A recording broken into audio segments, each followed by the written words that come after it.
buenas tardes. El día de hoy em, vamos a presentar nuestro trabajo final, el cual consta de tres entrevistadores y un invitado. En este caso, los tres entrevistadores son Angie Daniela Rojas Galindo, Nicole Valentina Sánchez y quien les habla, David Zanabria. Y nuestro personaje invitado es el señor Leonardo Valencia Infante. Entonces, señor Leonardo, pues su merced, cuéntenos un poquito de su historia, dónde ha trabajado. eh, por favor. Bueno, yo soy psicólogo, soy egresado de la Universidad Konrad Lorenz, tengo un enfoque cognitivo-conductual, he trabajado apenas salí, trabajé con niños con autismo, con TEA, también he trabajado con adultos, he trabajado en intervenciones clínicas, también pues hago terapias a nivel individual con trastornos como ansiedad, como depresión, o con problemas de duelo. Eso es básicamente el historial de trabajo. Llevo trabajando desde 2014 eh, y pues hasta el momento voy a cumplir 2 años aquí en la universidad, trabajando pues con los estudiantes en los diferentes programas de bienestar universitario, pero enfocado en el tratamiento y en el ajuste de las áreas emocionales de los estudiantes y algunos docentes. Sería el resumen así rápido de 6 años de trabajo. Listo, don Leonardo. Entonces, bueno, para contextualizar a mis compañeros del tema, vamos a trabajar entonces el día de hoy la depresión y pues continuamos con mis compañeras.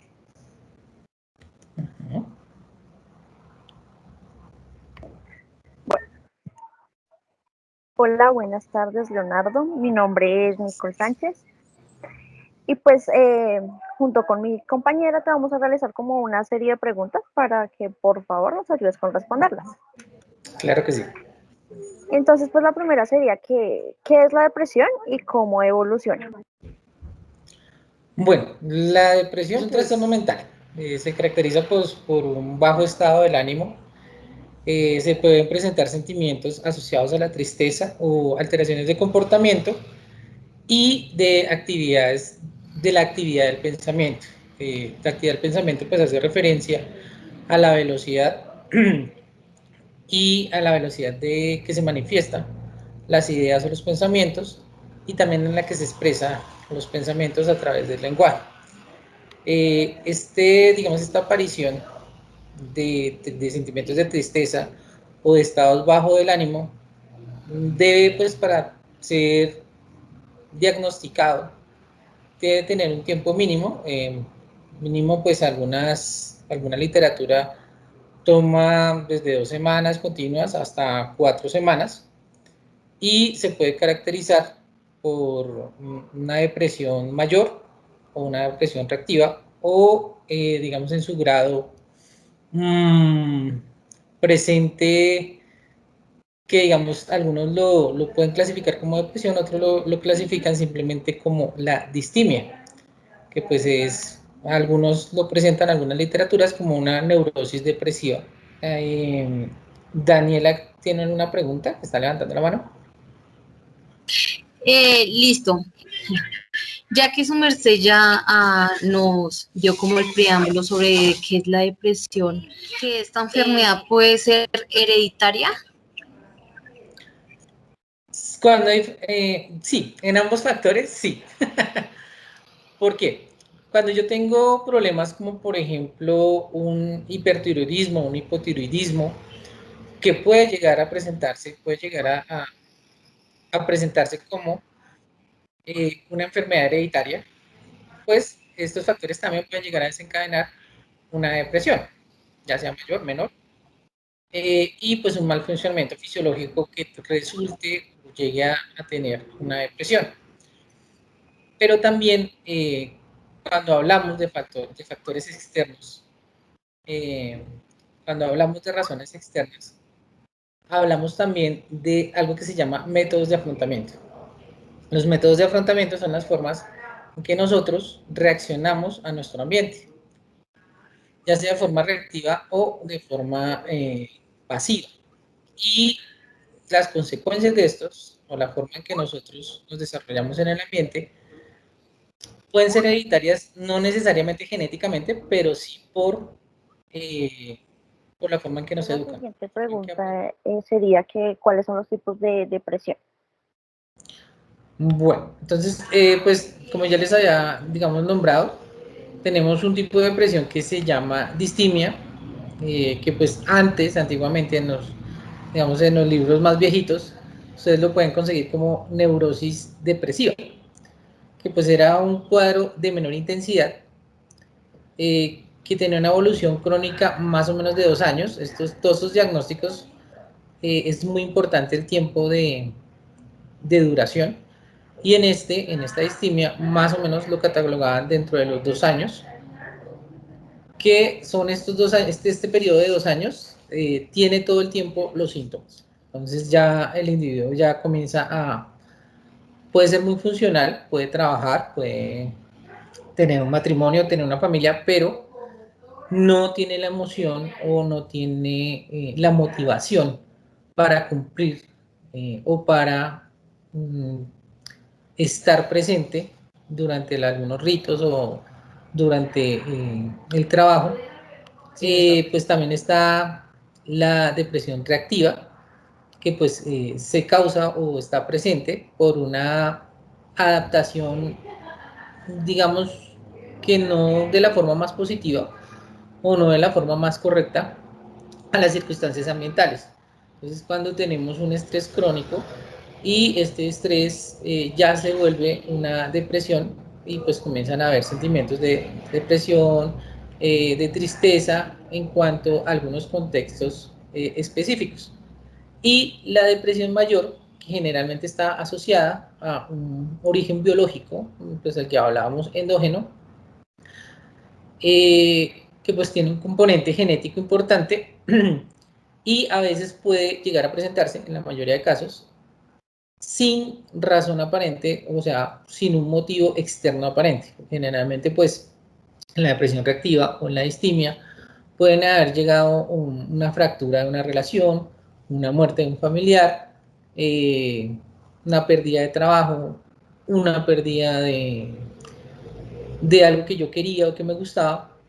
Pero en esta depresión mayor, puede, pues como está más influenciado por el factor biológico, el factor endógeno, el interno, entonces puede aparecer en cualquier momento. Generalmente, hablando, digamos, más escuetamente, se presenta en promedio sobre los 20 años, que hay, digamos, un poquito más de cambios hormonales, cambios más fuertes hormonalmente, y la persona puede tener todas sus motivaciones bien, puede tener las mejores relaciones, el mejor trabajo, todo súper bien, y de pronto presenta su cuadro depresivo, y pues usted puede llegar, como es generalmente tan agresivo, puede llegar a tener conductas o ideaciones suicidas, que puede llegar a intentar a realizar estas planeaciones suicidas.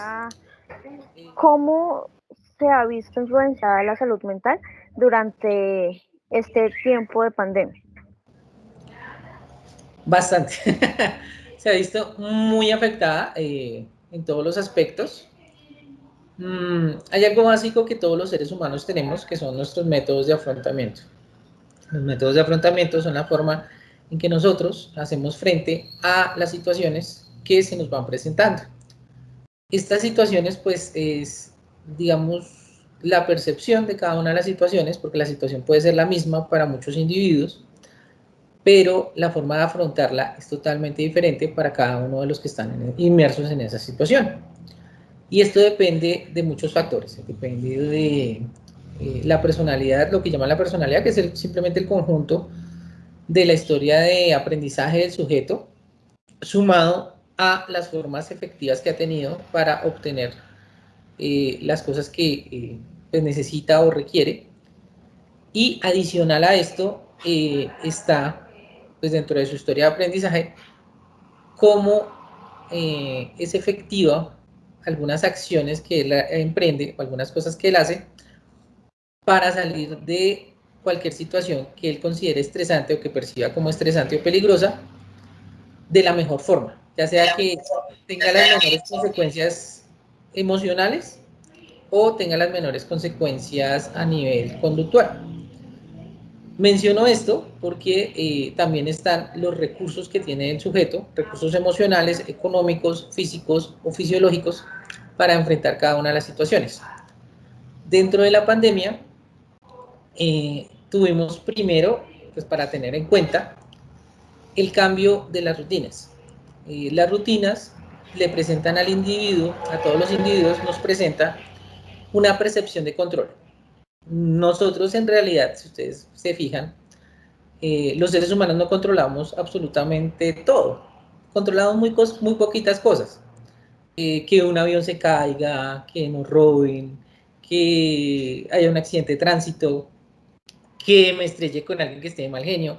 Nada de eso lo puedo controlar. Pero yo tengo la percepción de que tengo el control de mi vida.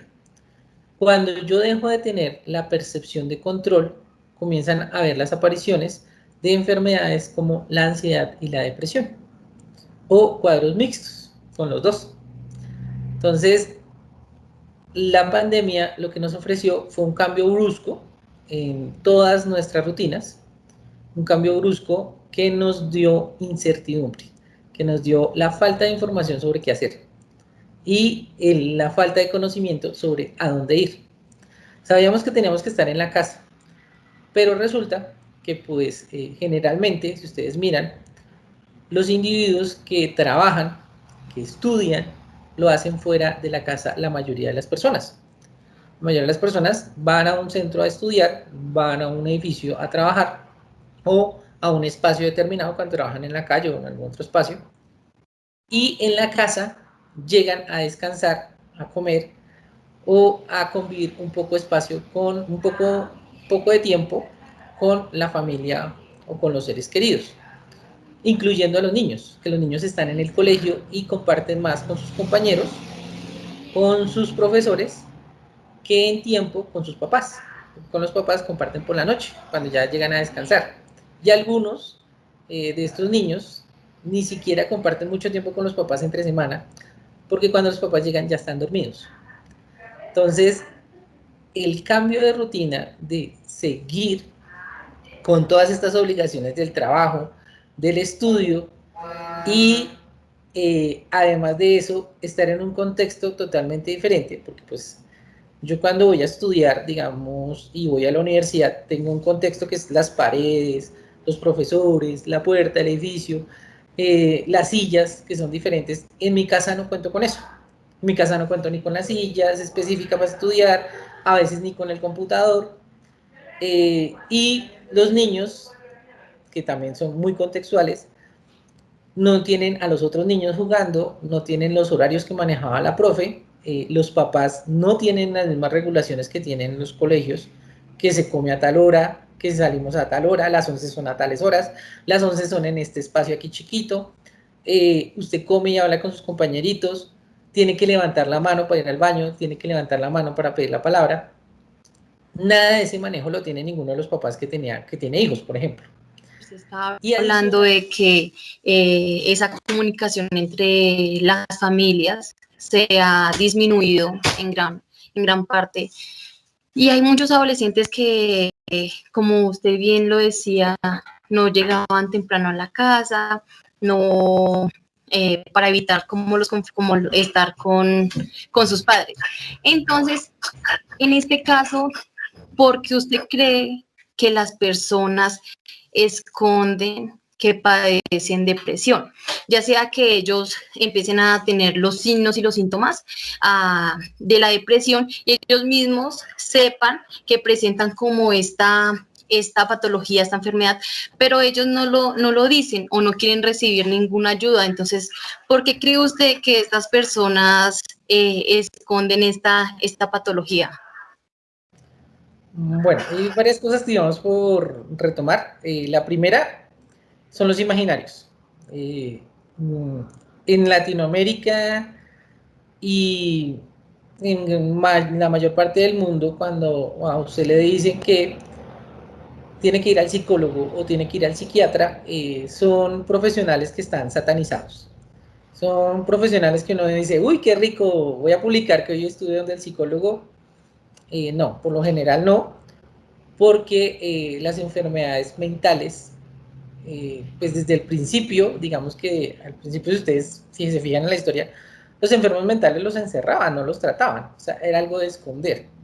El tío que estaba loco, la tía que estaba loca, la abuelita que tenía problemas mentales, los encerraban, no era algo de mostrar, era algo que, digamos, manchaba el nombre de la familia, y ese dogma de, por ejemplo, la palabra loco o loca, es algo que es un rótulo que nadie se quiere ganar, es un rótulo que pues estigmatiza y que sataniza a la persona. Entonces, pues todo lo relacionado a salud mental, la persona generalmente no lo habla. Es uno de los imaginarios equivocados que se tiene acerca de la salud mental. Y dentro de la salud mental hay muchos temas tabús. Por ejemplo, el suicidio es una de las cosas que la gente evita hablar porque es que si no la gente se suicida. La depresión o un cuadro maníaco o una psicosis, una esquizofrenia, todas esas cosas es hasta el momento en el imaginario de la sociedad, de la mayoría de la sociedad, es algo en lo que se está trabajando, pero en el momento es algo muy negativo, es algo que da vergüenza. En este caso, ya que nosotros estamos en una pandemia, una contingencia sanitaria donde tenemos que estar 24/7 en la casa con nuestros seres queridos, con personas que tal vez no teníamos una buena relación antes de que comenzara la pandemia. Entonces, nosotros como familiares, como amigos cercanos a esas personas, nosotros cómo le podríamos brindar una ayuda a esas personas que en estos momentos están sufriendo de esta patología, de la depresión. Nosotros cómo... Bueno, en términos generales, lo primero para hacer es mejorar las redes de apoyo, que son las redes de apoyo, todas las personas que tienen una relación cercana con la persona y que pueden brindar cierto apoyo. Puede ser apoyo de cualquier tipo, puede ser apoyo emocional, puede ser apoyo económico o puede ser apoyo en recursos. Para concluirlo, para prevenir la depresión en esta pandemia, nosotros como personas debemos de brindar más sesiones educativas a las personas, porque hay muchas personas que ahorita están tomando hábitos muy malos, como su merced lo estaba diciendo. Entonces, a veces como que le damos más importancia a cosas que no nos ayudan físicamente y mentalmente, y dejamos aparte como nuestros hábitos buenos, como es estar con nuestra familia, mantener con amigos, eso sí, con las debidas normas de bioseguridad que ahorita pues nos dio el gobierno, y pues practicar como estilos de vida positivos, ya sea una buena alimentación, actividad física, estar con la familia realizando juegos en casa, y pues aparte de eso, practicar una buena higiene del sueño. Perdón, practicar una buena higiene del sueño, que pues ahorita encerrados se nos ha descontrolado porque nos levantamos por allá a las 2 de la tarde, nos acostamos a la 1 de la mañana, y eso también afecta nuestra capacidad cognitiva y física, y entonces nos empezamos a estresar porque estamos cansados, entonces empiezan las peleas. Entonces es bueno volver a retomar como esos hábitos eh, de higiene del sueño. No bueno, sé si mis compañeros quieran decir algo. Bueno, yo quiero hablar.